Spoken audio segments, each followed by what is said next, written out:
नमस्कार, रीवा 24 न्यूज में आपका स्वागत। मैं हूं रेती। आइए देखते हैं क्या हैं आज की प्रमुख खबरें। कोरोना के दोनों टीका लगने के बाद भी विधायक राजेंद्र शुक्ल हुए कोरोना संक्रमित। शहर में चल रही अवैध पैथोलॉजी की गई सील। श्मशान घाट का अस्थि कलश रखने वाला लॉकर हुआ फुल और रिटायर्ड जज ने प्रशासन को कोविड फंड के रूप में 20,000 रुपए का सौंपा चेक। इन खबरों को आगे हम विस्तार से देखेंगे।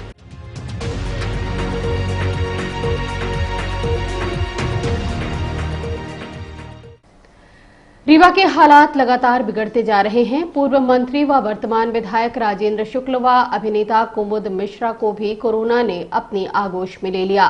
दोनों की रिपोर्ट कोरोना पॉजिटिव आई है, जबकि विधायक राजेंद्र शुक्ल को संक्रमित होने से लगभग 3 दिन पूर्व कोरोना वैक्सीन के दोनों डोज लगाए जा चुके हैं। रीवा जिले में कोरोना संक्रमण बढ़ता ही जा रहा है। बीते दिवस की बात करें तो पूरे जिले में कोरोना पॉजिटिव मरीजों की 349 संख्या थी। वहीं लगातार बढ़ते मरीज के चलते संजय गांधी अस्पताल सहित प्राइवेट अस्पतालों के बेड फुल हो चुके हैं। नए कोविड मरीज की एंट्री संजय गांधी अस्पताल में बंद कर दी गई है। हालांकि प्रशासनिक अमला नए मरीजों की भर्ती हेतु जगह बनाने हेतु हर संभव प्रयास कर रहा है। कोरोना संक्रमण बहुत बुरी तरह से हावी है। यहां तक कि कोरोना टीका लगवाने के बाद भी लोग संक्रमित हो रहे हैं, जिसका जीता जागता उदाहरण पूर्व मंत्री व वर्तमान विधायक राजेंद्र शुक्ल के रूप में देखा जा सकता है। आपको बताना चाहेंगे कि राजेंद्र शुक्ल को कोरोना की दोनों डोज लग चुकी है। कोरोना वैक्सीन की दूसरी खुराक संजय गांधी अस्पताल में लगवाई गई और यह भी कहा गया था कि टीका पूरी तरह सुरक्षित और कारगर है। साथ ही शहरवासियों से भी टीका लगवाने की अपील की थी। दरअसल वे जनता के बीच में काफी एक्टिव रहे हैं। बीते दिनों कई अहम बैठक में भी वे शामिल हुए थे। कोरोना मरीजों के लिए दरियादिली दिखाते हुए खुद कोरोना पॉजिटिव हो गए। फिलहाल विधायक राजेंद्र शुक्ल होम आइसोलेट हैं। साथ ही संपर्क में आए लोगों से कोरोना जांच कराए जाने की बात सोशल मीडिया के माध्यम से कही है। वहीं मूलतः रीवा के रहने वाले बॉलीवुड अभिनेता एवं वरिष्ठ रंगकर्मी कुमुद मिश्रा भी कोरोना की चपेट में आ गए हैं। पिछले कई दिनों से रीवा में रहकर अपने मकान का निर्माण कार्य करवा रहे थे। इसी बीच उनका स्वास्थ्य बिगड़ा और जांच कराने पर कोरोना पॉजिटिव आए और रीवा की विंध्या हॉस्पिटल में एडमिट हैं, जहां डॉक्टरों द्वारा उनका उपचार किया जा रहा है।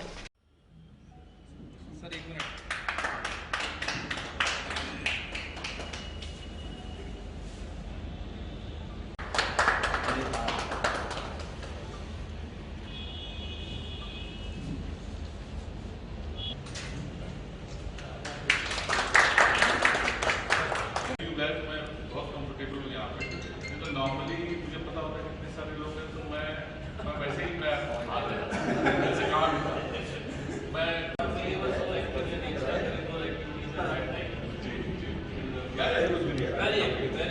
तो अभी उनको मौका चाहिए। माय फादर वाज लाइक कहीं भी अगर स्पेस देखेंगे तो परफॉर्म करना शुरू कर देता। मैं तो नहीं कर सकता ऐसा। आप लोग सब लोग पैसे आए हैं, तो अगर आप लोग कुछ बात करते तो कर लीजिए जल्दी से, तो इसके बाद फिर मुझे वहाँ का लाइक उसको वो तो बहाना ढूंढता कि कोई उनसे गाना। शहर में फर्जी रूप से संचालित की जा रही पैथोलॉजी को किया गया सील। रीवा शहर के ढेकहा मोहल्ले में तेजस पैथोलॉजी को फर्जी रूप से संचालित किया जा रहा था, जिसकी सूचना पर प्रशासनिक अमला तेजस पैथोलॉजी पहुंचा और दस्तावेजों की जांच की तो पता चला कि पैथोलॉजी का रजिस्ट्रेशन समाप्त हो चुका है। जिस डॉक्टर के नाम से पैथोलॉजी का संचालन किया जा रहा है वह काफी एजेड हैं और उनके द्वारा उक्त पैथोलॉजी संचालन हेतु किसी प्रकार की कोई सहमति नहीं दी गई, जिसके चलते प्रशासनिक अमले द्वारा पैथोलॉजी को सील कर दिया गया। साथ ही मौके में पंचनामा तैयार करके प्रकरण CMHO ऑफिस को भेजा गया। इस संबंध में रीवा 24 ने तहसीलदार यतीश शुक्ला से बात की। पैथोलॉजी की हमको शिकायत प्राप्त हुई थी। यहाँ पर हम लोगों ने शिकायत की थी कि यहाँ पर दुकान का रजिस्ट्रेशन नहीं है और साथ में जिन डॉक्टर साहब का साइन कराया जा रहा, डॉक्टर SP मिश्रा, उनका भी सहमति है कि नहीं है, उस पर भी एक संदेह व्यक्त किया था शिकायतकर्ता ने। उसी के संबंध में आज यहाँ पर आकर तेजस पैथोलॉजी में थाना प्रभारी सिविल लाइन और CMHO ऑफिस से डॉक्टर N मिश्रा के साथ संयुक्त रूप से यहाँ जाँच की गई, जिसमें पाया गया कि जो यहाँ पर कलेक्शन करने के लिए जो बैठे हुए हैं उनके पास उनका भी रजिस्ट्रेशन एक्सपायर है और साथ में जो इनके लिए पास वैधानिक दस्तावेज होने चाहिए डॉक्टर का सहमति पत्र और जो भी चीज़ें होनी चाहिए आवश्यक अनिवार्य दस्तावेज भी उपलब्ध नहीं करा पाए हैं हम लोगों को। उसी के तहत में अग्रिम आदेश तक अभी ये दुकान इनके पैथोलॉजी सेंटर को सील कर दिया गया है। दूसरी भी कोई दुकान है? हाँ, इनका एक कलेक्शन सेंटर बिछिया में बता रहे हैं, हमको प्राप्त जानकारी हुई कि वहाँ भी है। अभी उसकी भी जांच करके हम लोग देखेंगे कि क्या कैसा है वहाँ पर, उसको भी अग्रिम आदेश तक सील कर दिया जाएगा। कोरोना संक्रमित के उपचार हेतु रिटायर्ड जज ने 20,000 की सहयोग राशि का चेक जिला प्रशासन को दिया है।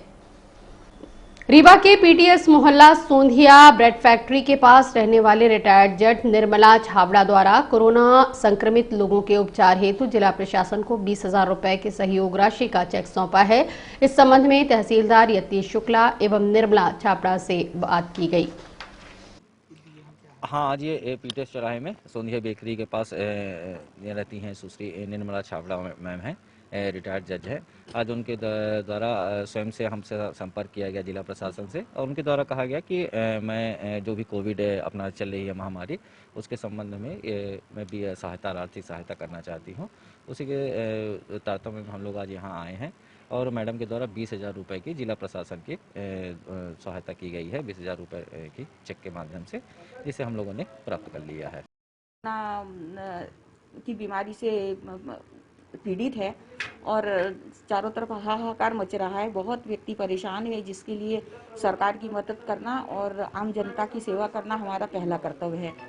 इसलिए हम लोग अपने जो भी अपनी आमदनी उसमें से अगर 0.01% भी हम अगर अपने देश की सेवा में लगाएं और कोरोना से पीड़ित लोगों की सेवा में लगाएं तो हमारे लिए उनके द्वारा दी गई सेवा का बहुत बड़ा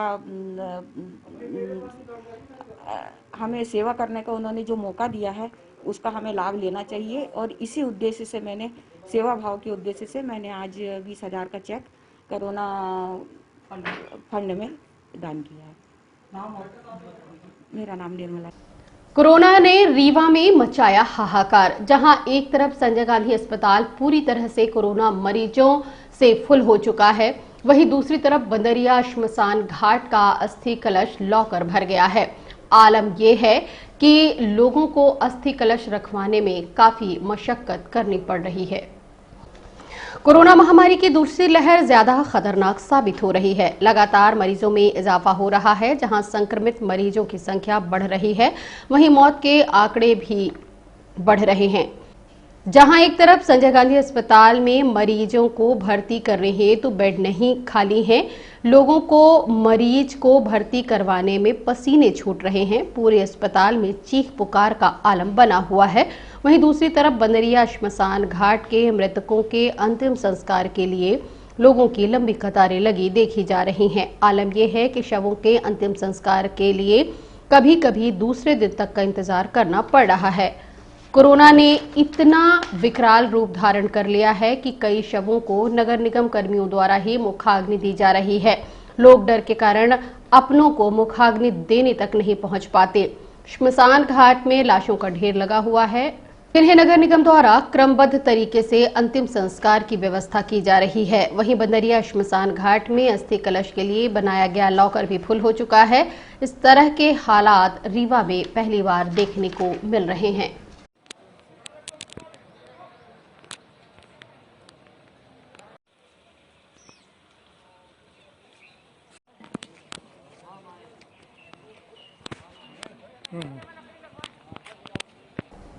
और अब मिलते एक छोटे से ब्रेक के बाद। हड्डी जोड़ एवं रीढ़ रोग तथा स्त्री रोग एवं प्रसूति रोग का इलाज एक ही छत के नीचे। विघ्नहर्ता hospital and trauma centre, hotel landmark के पास, रतहरा, रीवा। डॉक्टर संतोष सोनी, पूर्व चिकित्सक, बॉम्बे हॉस्पिटल, मुंबई। हड्डी जोड़ एवं रीढ़ रोग विशेषज्ञ, छोटे चीरे एवं दूरबीन विधि द्वारा हाथ तथा पैर की हड्डियों का ऑपरेशन। गठियाबात, जटिल एवं बिगड़े हुए फ्रैक्चर का बेहतर इलाज करते हैं डॉक्टर संतोष सोनी। विघ्नहर्ता हॉस्पिटल ट्रॉमा सेंटर में ही स्त्री एवं प्रसूत रोग विशेषज्ञ डॉक्टर शैलजा सोनी भी उपलब्ध हैं, जिनकी देखरेख में नॉर्मल डिलीवरी, सिजेरियन ऑपरेशन एवं बच्चेदानी से संबंधित ऑपरेशन की बेहतर सुविधा। संतानहीन दंपत्ति तत्काल संपर्क करें। विघ्नहर्ता hospital and trauma centre, hotel landmark के पास, रतहरा, रीवा। सुविधाजनक एवं सफल इलाज हेतु आज ही संपर्क करें। विघ्नहर्ता hospital and trauma centre, hotel landmark के पास, रतहरा, रीवा। मोबाइल नंबर 7828781983 अथवा 8462956774 पर।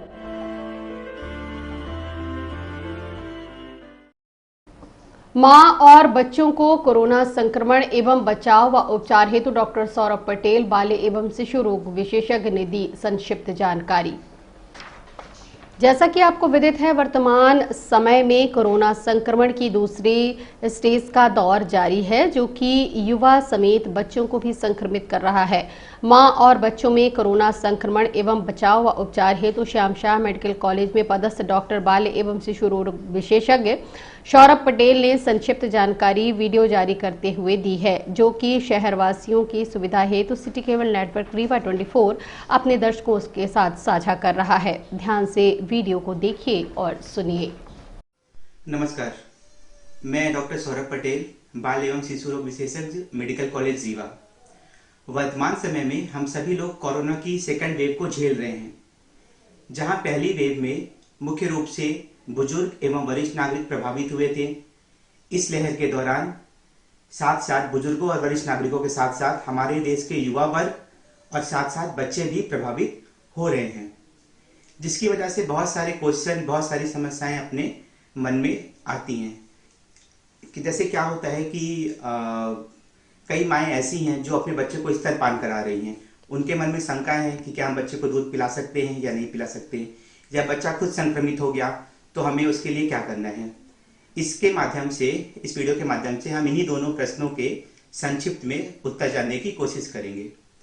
सर्वप्रथम, यदि माँ संक्रमित है तो वह अपने बच्चे को दूध पिला सकती है या नहीं।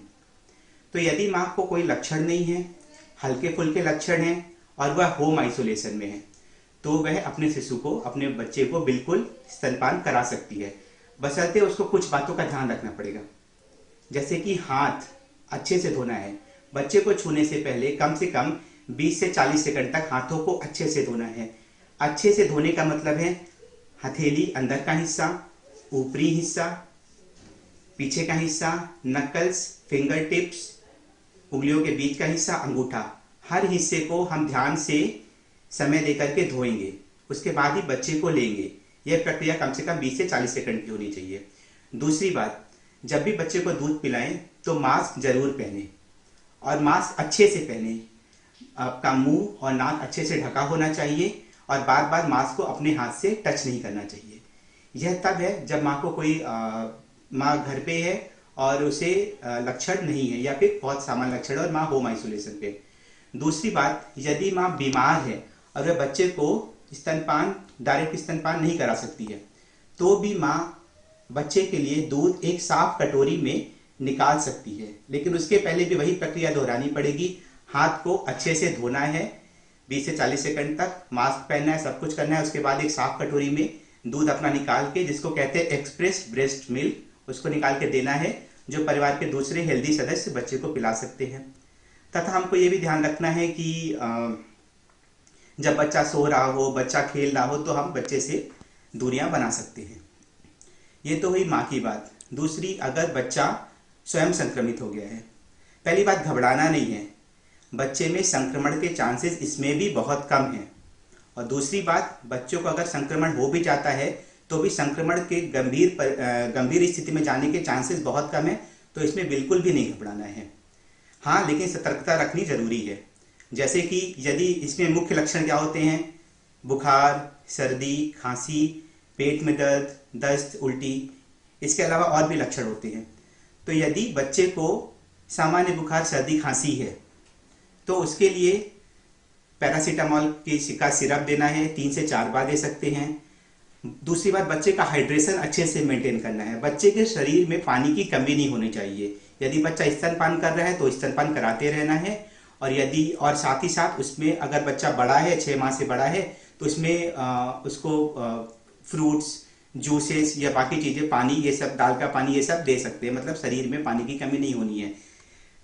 तीसरी चीज, यदि जुकाम है, नाक बंद हो रही है, तो सिंपल नाक में नॉर्मल सलाइन की 1 या 2 बूंदें डाल सकते हैं, जिससे क्या है, जो नाक का बंद रास्ता है वह खुल जाता है। इसके अलावा बच्चों को विटामिन सी की टेबलेट देंगे। परेशान नहीं होना है कि विटामिन सी की टेबलेट आती है, इसका एक तो टेस्ट अच्छा होता है, दूसरा जो भी एक्स्ट्रा विटामिन सी होगा वो पेशाब के माध्यम से निकल जाता है, तो इसका कोई नुकसान नहीं है बहुत ज़्यादा। तो विटामिन सी की टेबलेट दे सकते हैं, विटामिन डी का सिरप और मल्टीविटामिन का सिरप देना है। ये जो 3 चीज़ मैंने लास्ट में बोली, विटामिन सी, मल्टीविटामिन और विटामिन डी, ये हम कोरोना होने पर, कोई भी लक्षण होने पर दे सकते हैं, बशर्ते बच्चा लेने में सक्षम हो। और यदि बच्चा 1 वर्ष से बड़ा है तो उसको थोड़ा थोड़ा शहद चटा सकते हैं, साफ सुथरा होना चाहिए, इससे गले में सूदिंग इफेक्ट होता है, जो जलन होती है, खराश होती है, उसमें आराम मिलता है। तो सामान्य सर्दी खांसी पे हमने बात की। बुखार, पैरासीटामोल का सिरप जो हमारे स्वास्थ्य केंद्र पे अवेलेबल रहता है, हमेशा उपलब्ध रहता है 3 से 4 बार। नॉर्मल सलाइन अगर नाक बंद है। पानी का स्तर शरीर में कम नहीं होने देना, स्तनपान कंटिन्यू करना है। बच्चे को खाना पीना और इस सब पे और तरल पदार्थों की मात्रा कम नहीं होने देनी है। विटामिन सी, मल्टीविटामिन और विटामिन डी, ये 6 चीज़ों का हमको ध्यान देना है। दूसरा जो कॉमन लक्षण पाए जाते हैं वह है दस्त, उल्टी खांसी, दस्त और उल्टियाँ। इसके लिए भी घबराने की बात नहीं। दस्त का हम जैसे उपचार करते हैं वैसे ही उपचार करना है, जो कि हमको ORS पिलाना है। अब ORS हर कोई जानता है कैसे बनाना है, और ORS हमारे स्वास्थ्य केंद्र पे उपलब्ध है। ORS 2 प्रकार के होते हैं, इस बात का जरूर ध्यान रखें। एक जो हमारे स्वास्थ्य केंद्रों में मिलता है वह 1 लीटर पानी में बनाया जाता है, और जो केमिस्ट शॉप में, मेडिकल स्टोर्स में मिलता है वो 1 लीटर वाला भी हो सकता है, और छोटा पैकेट भी आता है, 200 ml पानी में बना सकते हैं। तो जो 1 लीटर वाला होता है उसको 1 लीटर पानी में घोल के बनाए, 1 लीटर पानी अर्थात 5 ग्लास। और छोटा वाला जो पैकेट आता है 200 ml वाला, उसको 1 पैकेट 200 ml पानी में घोल करके बनाएं। ऐसा नहीं करना है कि थोड़ा सा ORS ले लिया, थोड़ा सा पानी ले लिया और फिर वो बना बना के पिलाते रहें, ऐसे नहीं करना है। हमको पूरा एक बार बना लेना है और उसको समय समय पर बच्चे को चम्मच, कटोरी, ग्लास जिस तरीके से ले पाए उससे देते रहना है, और ये कंटिन्यू करना है। हमको ये भी देखना है कि बच्चे में दस्त में क्या होता है, मेनली पानी की कमी हो जाती है, जिसकी वजह से गंभीर परिणाम होते हैं। हमको पानी की कमी नहीं होने देनी, जिसके लिए ORS हमको देना है। पानी की कमी नहीं हो रही कैसे पता चलेगा, यह देखना है कि बच्चा समय समय पे पेशाब जाता रहे। सामान्य तौर पे बच्चे 5 से 6 बार पेशाब जाते हैं। अगर इतना जा रहा है तो कोई बहुत घबराने की बात नहीं है। बच्चा एक्टिव है, दूध पी रहा है, खेल रहा है, खाना खा रहा है, दस्त होने दीजिए। पेशाब जा रहा है, एक्टिव है, तो कोई घबराने की बात नहीं है। दूसरी चीज, हमको जिंक सिरप भी देना है। 6 माह से छोटा बच्चा है तो 2.5 ml दिन में 1 बार, और 6 माह से बड़ा बच्चा है तो 5 ml दिन में 1 बार, और ऐसा 2 हफ्ते तक करना है। जिंक का सिरप दस्त स्टार्ट होने पे हमको 2 हफ्ते देना है। 2 हफ्ते इसलिए कि एक तो संक्रमण जो हमारा 5 से 7 दिनों में ठीक होने वाला है दस्त, वो थोड़ा जल्दी ठीक हो जाएगा, और दूसरा ये बार बार भी नहीं होगा। जिंक प्रिवेंट करता है, जिंक बचाता है, जो आंतों में इंजरी हो जाती है दस्त के दौरान उससे बचाता है। तो इन 2 चीजों का हमको जरूर ध्यान रखना है। जिंक है, ORS है। ये वायरल इलनेस है, अननेसेसरी बिना किसी डॉक्टरी सलाह के एंटीबायोटिक अपने आप स्टार्ट नहीं करनी है किसी भी चीज में। इन 2 चीजों को हम अपने घर पे आराम से मैनेज कर सकते हैं। इसके अलावा कुछ ऐसे लक्षण जिसमें बच्चों को दिक्कत हो सकती है, जैसे यदि सांस तेजी से चल रही हो, बच्चा दूध पीने में असमर्थ हो, खाना नहीं खा रहा हो, नीला पड़ रहा हो, झटके आ रहे हैं या सुस्त पड़ रहा हो, या इसके अलावा दस्त में इन सब के बावजूद आराम नहीं लग रहा हो, सर्दी खांसी का, बुखार का जो हमने इलाज करना शुरू किया तो उसके बाद भी आराम नहीं पड़ रहा हो, तो इसके बाद अपने डॉक्टर से तुरंत संपर्क करना चाहिए।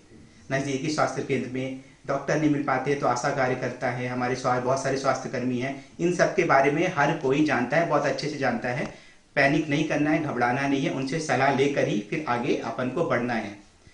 तो ध्यान रखिए, ये 2 चीजें हैं, और इन सब चीजों के माध्यम से इस बार भी धैर्य और साहस के साथ हम सब लोग फिर से दे देंगे कोरोना को मात। जय हिंद। और अब चलने से पहले एक नजर आज की प्रमुख खबरों पर। कोरोना के दोनों टीका लगने के बाद विधायक राजेंद्र शुक्ल हुए कोरोना संक्रमित। शहर में चल रही अवैध पैथोलॉजी की गई सील। श्मशान घाट का अस्थि कलश रखने वाला लॉकर हुआ फुल, और रिटायर्ड जज ने प्रशासन को कोविड फंड के रूप में 20,000 रुपए का सौंपा चेक। आज की खबरों में बस इतना ही। नई खबरों के साथ हम होंगे पुनः उपस्थित। इजाजत दीजिए रीति को। नमस्कार।